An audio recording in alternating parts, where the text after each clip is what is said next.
Jane. Sex simply belongs to life. Its significance and importance are unquestionable.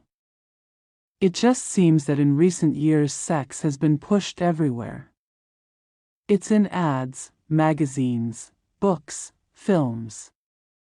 Of course, the more sex is displayed, the less people consider its true value.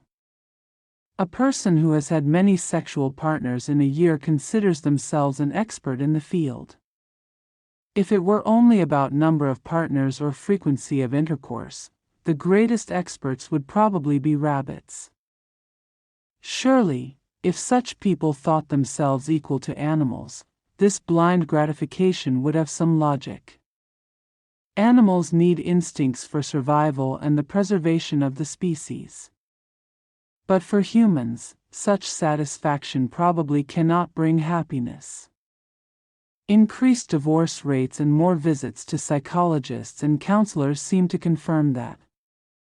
Even though people can physically connect quickly these days, they can hardly form emotional bonds, and a feeling of loneliness is common. Intimacy and joy in sex have vanished. By joy I do not mean orgasm or ejaculation. I mean the joy of being with someone you love. Sex has become a commodity for most people. It doesn't matter whether you are on the buying or selling side.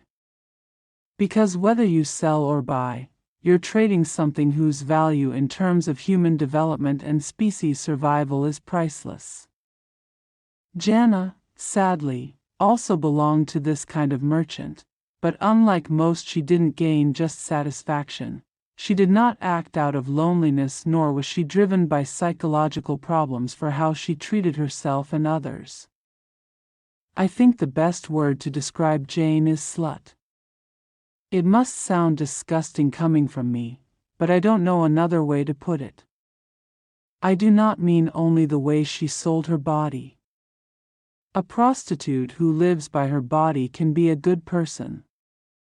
She might be a desperate woman or someone who fell into it and lacks the strength to climb out. It's possible someone does it for pleasure or because the work fulfills them, but I think that is rare. Jane was a slut because she deliberately sought lovers who already had wives or girlfriends. Back in high school she managed to get good grades, because she seduced the headmaster and the deputy head. That sounds like some crazy teenage comedy, but if I add how those two men ended up, laughter likely stops. Jane sold that information to the newspapers. Because it wasn't hard to prove, both were abandoned by their wives and children and were convicted. Only one ended up in prison. The headmaster committed suicide right after the trial. From that story you can probably imagine how her life developed.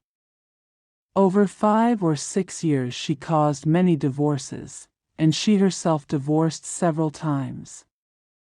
Compared to Henry and Joseph she might seem harmless, but she was not. Each of them heard in the simplest way for them, and each enjoyed it. Jana could have seduced single men. That would be unethical, but at least it wouldn't hurt wives and children. But Jane enjoyed that particular aspect. She found it funny to destroy families and relationships. It was disgusting. I consider myself lucky that death is not a man, because otherwise it's likely she would have persuaded him to turn against me. Even killing her does not trouble my conscience.